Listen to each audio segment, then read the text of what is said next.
Oh, that was good. 300 kilos of crap is now missing from my workshop. All empty. Time to refill it again. I'll go through all this stuff in here. There's more condensing units than I even thought I had. And I've got another 6 to pick up from the scrap depot, the air conditioner depot. That case can go, the jockey wheel can be installed on the trailer. I gave up trying to get one off the guy I bought this from. There's supposed to be one shipped with it, but it never came. Oh.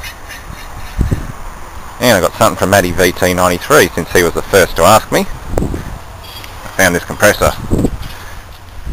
You want a silent air compressor, so I might end up taking this pump off it if it's no good or if it's too noisy. And I'll put a pair of Danfoss refrigeration compressors, make it into a twin compressor silent system. I don't know how much works on it. I'm just about to plug it in and try it, but it all seems to be there. I'll just plug it in and see what it does. I'll bet you the pump's stuffed. These are a pretty cheap pump and very small for this size tank. It's by Ingersoll Rand, but it's a China pump. Alright, let's see what happens.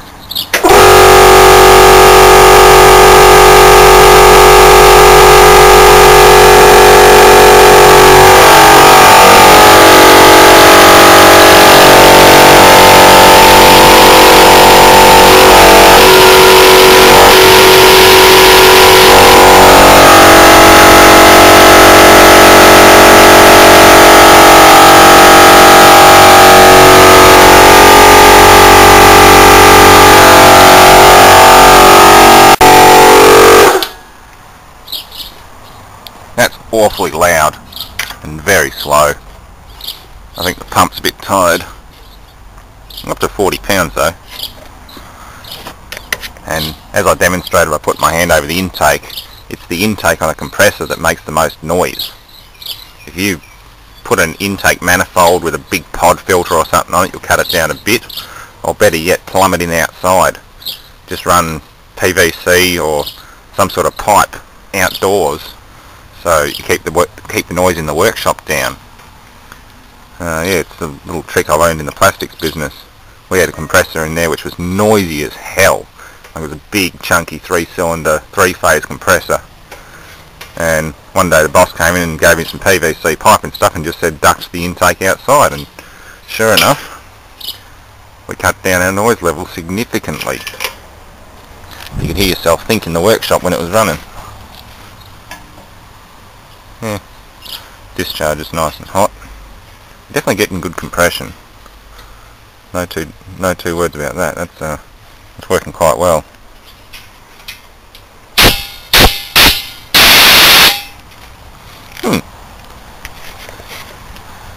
Yeah, the pump's tired, so I'd say I'm going to rip it off and replace it with a silent refrigerant compressor setup. But all this stuff's good, I'd say. I might run it up to pressure and just see if the cutout works. But apart from that, this will be Matty's good compressor. Yeah, these direct drive pumps are absolute shits of things. This thing wouldn't even make 80 psi within 20 minutes. It's horribly worn out, but just before I rip it off, I'll give it a quick run with no intake and no exhaust. All noise.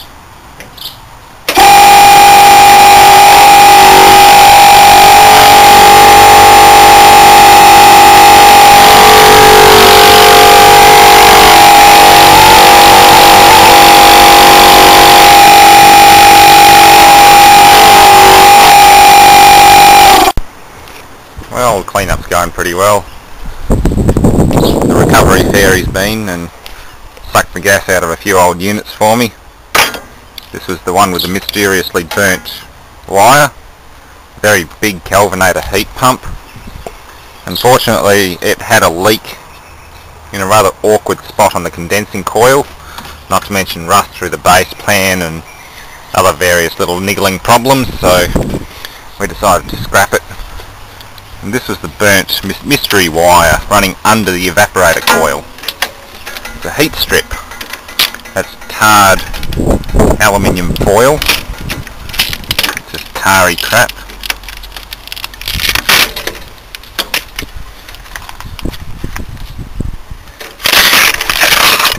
and mystery wise just a heat strip like a crankcase heater. That. I have no idea why they did that. It's got second stage heating, which is what this element's for.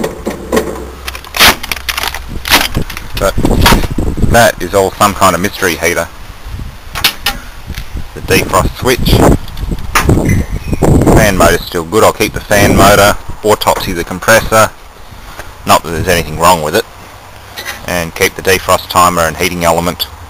I'm just parting it out for spares.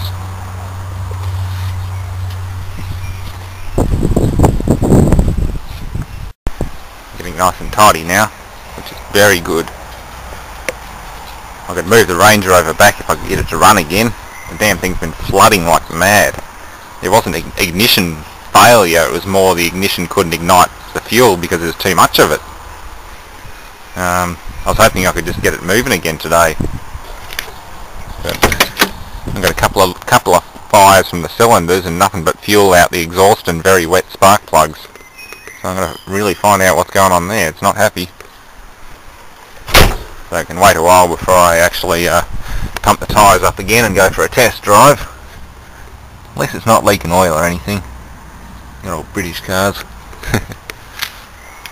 Well, for now I'm just going to keep dismantling things and ploughing on through the scrap pile.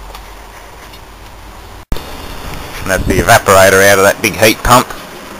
I'm going to replace that tube with one the same size and use it as an oil cooler, I think. It's a decent sized coil. 4 thick.